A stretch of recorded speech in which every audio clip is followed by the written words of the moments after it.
You're listening to another episode of HC Daily, a daily devotional podcast that you can listen to at home or on the go.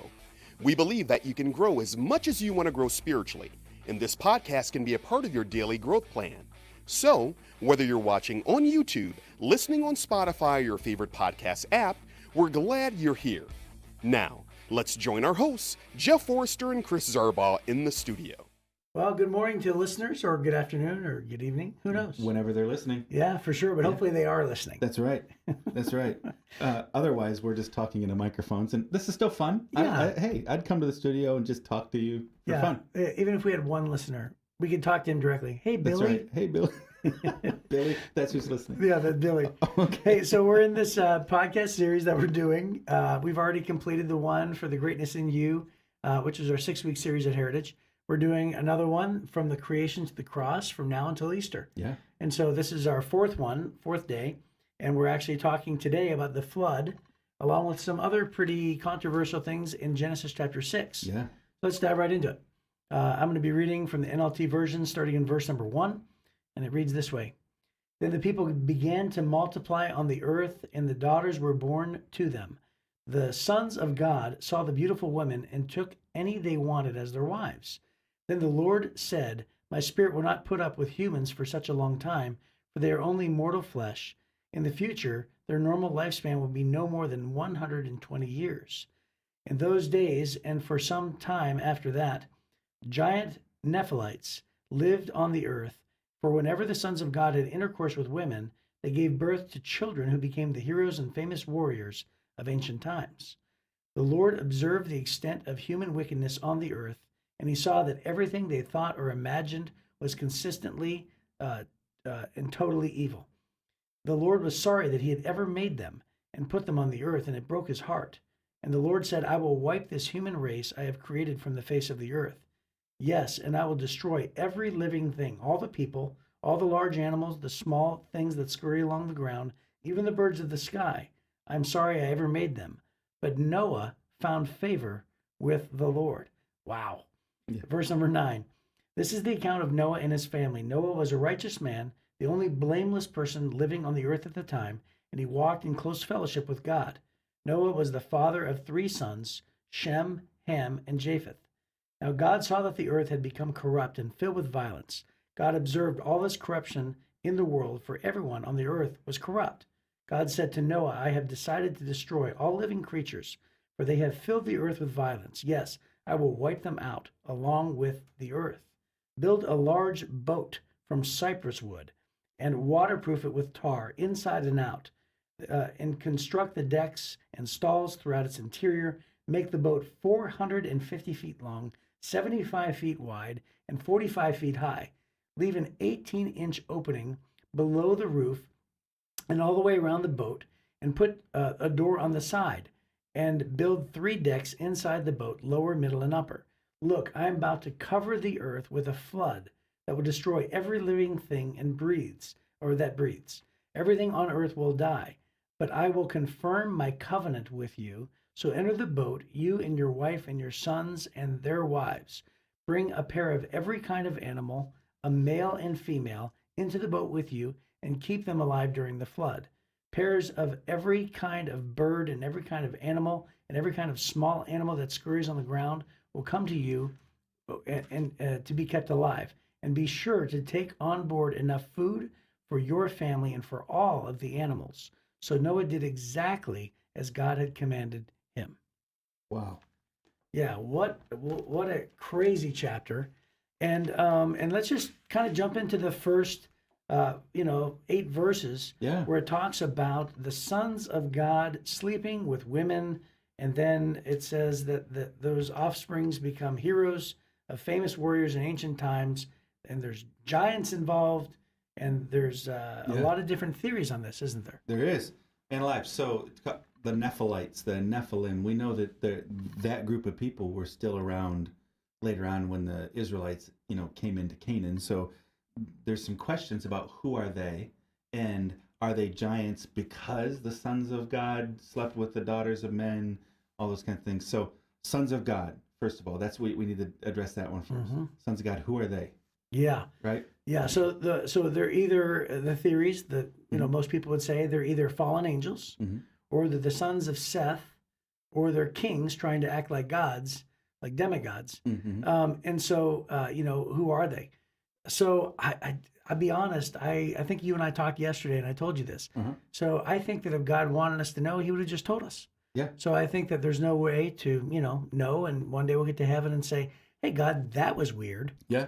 Yeah. However, I got to be honest. I don't really have an opinion on any theory. Yeah. So So a lot of people maybe the coolest one, and people really get obsessed with, was maybe it's angels, fallen angels, demons that slept with women, and that's where these people came from. I understand the attraction to that idea, but I think that Jesus in the book of Matthew references the fact that angels aren't married or given in marriage, and the given in marriage side of that would be the intimacy side, right? So I'm not sure that angels, even fallen angels, would even have the capacity to breed with human women. So then it would come down to the sons of God. So then is this truly the sons of God? If so, it would have to be the line of Seth, because Seth was Adam and Eve's third child. Cain had gone his own way and done evil. Abel was killed, and Seth, his family grew up to follow God. So some people would say maybe that it was these godly men that had then compromised their faith in God, and now we're going out with the evil family members from Cain's family, right? So that would be some. The other one, and this would be plausible because we see this all throughout world history, where men will set themselves up like demigods, whether you're talking about in the Mesoamerica groups or in Egypt or whatever. And in that situation, then they're acting like they're gods, and they're coming down from the tops of their pyramids and just taking all the women they want. Because it does talk about how they're mighty warriors, they're mighty hunters, they have this great, renown in the world. So it's probably more likely one of those last two and less likely the first, because Jesus said that the angels don't marry or aren't given in marriage. Yeah, and not only that, but people think of angels as like It's a Wonderful Life. It's a human being with wings. Right. Or any of the movies that we've seen, like City of Angels or Nicolas Cage and Meg Ryan, and they're able to be together. But it's just not that way. No, because angels don't look that way. No, right. Yeah, so angels are their own separate creatures. Right. I mean, they have multiple wings. They, have multiple eyes. Yeah. There's definitely a whole different thing happening there. There are times when angels show up and they take on the form of a human, where visually they appear human, but they're not humans. Right. So, anyways, that's just that's an aside. And God only gives us a couple verses about it. Right. And then immediately pivots into verse 5. The Lord observed the extent of human wickedness on the earth, and He saw that everything they thought or did was only evil continually. Yeah. And so how many generations, or how many years, I should say, between the fall, Genesis chapter 3, and then this time here? It has to be, I don't know, how many years you think? Yeah, well, there's lists of names, and they lived a very long time back then. Yeah. Right? That's what chapter 5 is all about. Yeah, so chapter 5 is these long lives, and there's probably a lot of reasons for that. The flood may have changed. This is one of the reasons why lifespans have been so much shorter. The atmosphere is probably a lot thicker, a lot less damage from the sun and all that kind of stuff towards human cells. So at this point now, you're talking about several generations, but the reality is Methuselah would have been the bridge between Adam and Noah. Yeah. Right? So even while they lived a very long time, you only have a few generations to get from God's commands all the way to Noah. And it turns out the only person on the planet still following God is Noah. Yeah, and Noah, it says that Noah was 500 years old even before he became a dad. Yeah, right. Right. So, I mean, so just to even imagine that was the lifespan. And then here in chapter 6, it actually says God had something in mind after the flood, that the human, span will be about 120 years. Right. And, even today, my grandma is 104. Wow. And we're like, come on, grandma, right? Yeah. And she still lives by herself. So, here we have a world, where the lifespan has changed. It's just, everything's just so crazy. Yeah. And he's talking, that's on the max outside 120 years. Right. So then even there's another place in the Bible where God shortened lifespan again down to 70 years is the normal average lifespan. So in this circumstance, what you have is the entire world, every human at Adam and Eve believed and followed God. Then by the time you get to Noah, every human on the planet, except for Noah and his family, had rejected God. And it was only evil continually. Mm-hmm. Dude, the world was so much worse then than it is even today. And we look around at the wars and the violence and the disease and all the horrible things that are happening, and it was far worse on that day because there were no followers of Jesus. It was only violence and evil and wickedness all the time, except for Noah and his family. Yeah, and if God says there was only one, that means there was only one. Only one. There wasn't like, well, there must have been more. No, God said only one, which is pretty crazy to even think that God, because that's a big debate, right? Yeah. Why would a loving God destroy everything? Yeah. And so God decided to, reset the world. And it says it broke his heart too. And it says he decided to reset the world. And then after the flood, he gave us the law, which is going to come, a form of government. And even though that humanity did its thing and still strayed within 5 minutes. Right. But down the generations, we see that the law given by God, government, established, has sort of like bumpers down of a bowling lane, has sort of just kept us on the right track and kept on going. And so now, generations later, we still have people who believe in God. Right. Well, prior to Noah, there was no law, right? And no established, God law. And then prior to Noah, there was no government, right? It was after the flood when these things get established. And so everybody just did their own thing. And it was pretty horrific. So if we say, why would a loving God destroy everything that existed? It maybe minimizes the consequences of evil, particularly when you multiply at times every human on the planet only evil all the time, right? And so maybe the most gracious thing God could do is to, in his foreknowledge, see it's only evil. They're not going to turn and repent to me. Noah finds favor in my sight because he chooses to honor me. I'm going to clean the whole earth of it, and we're going to start over where everybody on the planet now believes in me again, right? Yeah. And then from there, it's not all been perfect, but then he was able to establish law and government. So let's talk about this crazy idea that every single animal can make it on the ark, and how in the world can every animal fit on an ark? Because, growing up, I read the King James Version that talks about cubits. Yeah. And it's like the cubit is like, from the distance from here to here is a cubit. And, but, in the NLT, thank goodness, they went ahead and, sort of did the math and translated it into feet. So the ark is 450 feet long. That's 1.5 football fields long. Yeah. And by the way, isn't there a life-sized ark that is built in Kentucky? Yeah, and we should put some pictures up on the screen. Yeah. So it says it's 450 feet long, 75 feet wide, 45 feet high. It has a door on the side of it. There's 3 decks on the inside, and there's enough room for each animal, and then food for Noah's family and all of the animals. And so here's the question. Is that enough room for every animal on the earth? Give me your theory on that. Yeah. So I would say yes. And the reason being, one, you're talking about 1.4 million cubic feet. The dimensions, by the way, that God gives for this boat, this is the first boat built as far as we know. The dimensions of this boat are very similar to the same kind of dimensions we would use in big ships today. So it's very stable. It would have been built like a barge, essentially, with these 3 decks. To get 2 of every animal, especially if, we think, oh man, if you're going to bring in an elephant, you got to bring in this 15,000 pound creature. But what if instead you brought in an adolescent that was just, a few months past nursing from its mother? You're only talking about 1,000 pounds rather than, instead of bringing in a 1,500 pound bull, you could have brought in a calf that just stopped nursing, and because they were only on the boat for 377 days. So you could have brought in smaller creatures, smaller versions of the same creatures. And then how many dogs would you need to bring in order to have dogs? You just need to have 2 wolves, because we know all the dogs come back from them, right? So it's not all the species, it's the families, the big families. And then from there, if you brought in the adolescents, it looks like it would take about 150 boxcars, like train boxcars, to be able to bring in 2 of every kind of animal that existed on the planet at the time.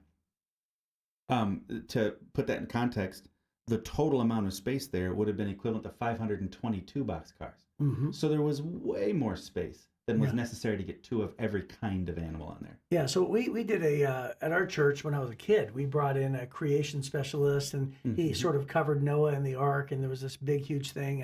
And of course, he also posed the question that we're about to ask, which is, did dinosaurs, exist with man, and did they enter the ark, and all these kind of things. Yeah. But the idea of the animals fitting on the ark, even if they weren't adolescent animals. Right. First of all, it says that God brought them to Noah. That's right. And so later on, people say, well, how did Noah collect? Well, no. If you read the scriptures, it says they came 2 by 2. And it actually says in chapter 6 that he's going to bring them to him. Right. And even if they were, the ark would have been at least twice as big as it needed to be. That's right. And in fact, and if they're adolescent animals, probably 2.5 times as big as it needed to be.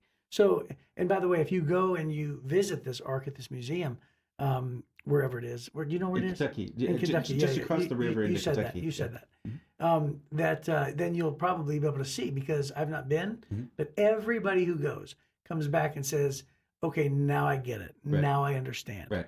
And so it's just an incredible idea that, okay, so let's dive into the dinosaurs.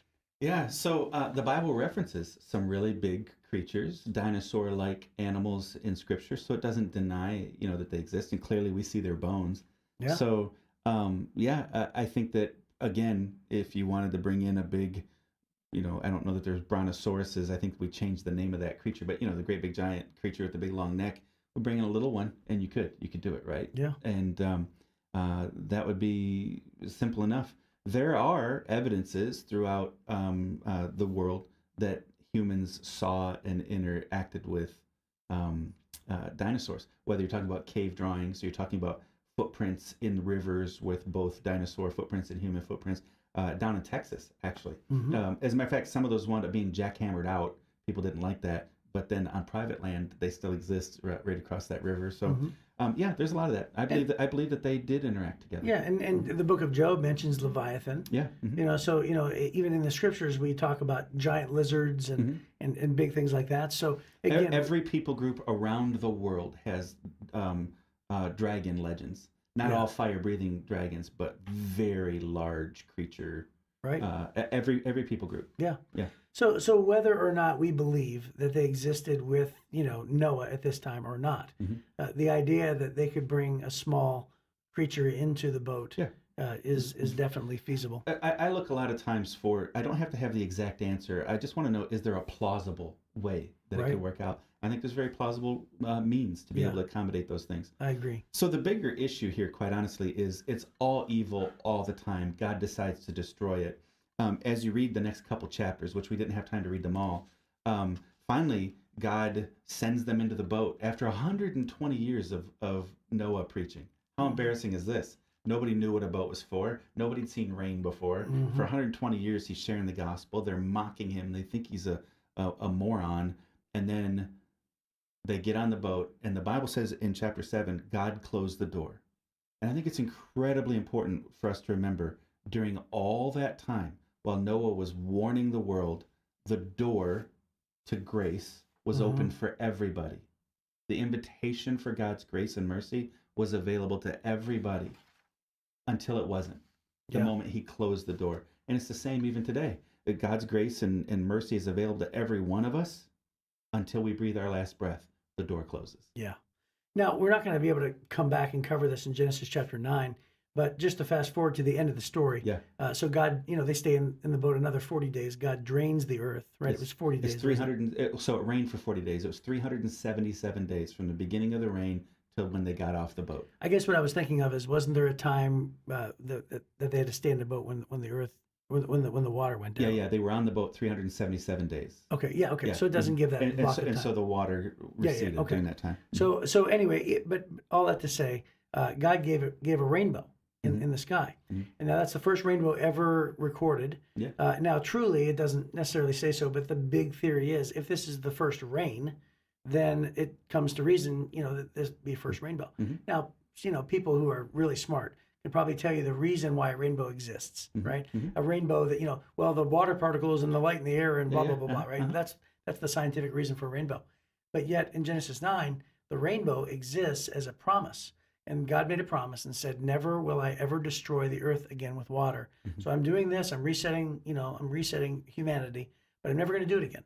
So it says that Noah looks and he sees the bow in the sky and he sees this reminder of a promise. Now, what's really cool to me is that here we have ourselves finding thousands and thousands and thousands of years later, we see a rainbow after the rain. Mhm. And so God kept his promise. And so every time it rains, it's a reminder, God's saying, oh, it's going to stop. That's right. Like it's not going to continue for 40 days. His mercy endures forever. His mercy endures forever. When God makes a covenant or a promise with his people, it's forever. Yeah. Because covenant means until death. Yeah. And because God never dies, that is pretty significant for us. Right. Right. And so anyway, just as a reminder for me, every time I look into the sky and I see a rainbow, I have to remember what God said. He's like, can you just imagine? He's like, don't worry, it's going to stop. Mhm. I'm not going to destroy everything. Yeah. Here's a neat little nugget that I didn't know until I got looking at this. So I think of rainbow, I think of the bow as like, a little bit of lace or a little piece of something you tie up and put in a girl's hair. Sure. That's not this bow. So this bow, the word in Hebrew, is talking about it's a warrior's bow. And it was customary when they would come to make peace that warriors would exchange their bow, their weapon of violence, to say, we choose peace. So this is precisely when God calls it a rainbow. What he's saying is, I'm laying down my weapon of violence, and now I promise you peace forever. Yeah. So that's the word bow, is like an archer's bow, a warrior's bow. Yeah, and that I've heard that before, and Yeah. it's extremely cool because Yeah. it's almost as if like as on Earth as they were, had that tradition. God's like, well, here's my bow. Yeah, yeah. And it's made of cool lights. Yeah, and I'm choosing peace with you. Right. Yeah. Mhm. Yeah. That's beautiful. Yeah, I think so too. So I guess we could wrap it up with a thought. So what would be the final thought for today? I think that the big thought for me is the flood. I actually wrote it down. The flood shows the extent to which God will go to help bring about holiness and rest on earth. Mm.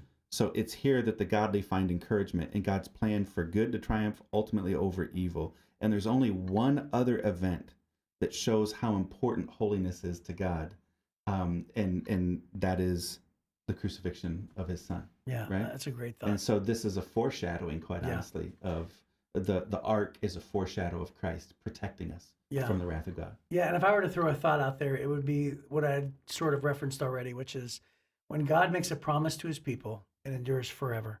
God is faithful, Yeah. God is true to his word, and God means what he says. Oh, that's powerful. And it's found in the rainbow. That's great. Well, we'll see you next time All right. as we talk about Abraham tomorrow. Thank you for joining us today. If you enjoyed this podcast, please help us spread the word by liking this episode and sharing it on your social media platforms. Be sure to leave a comment and review, and don't forget to give us 5 stars. When you do, you help us reach even more people who need a daily devotional like HC Daily. If you'd like to hear more from Chris and Jeff, they're both teaching pastors at Heritage Church, located in Southeast Michigan. You can get more of their messages by clicking on the Messages tab at heritagechurch.com. Be sure to join us again soon for another episode of HC Daily.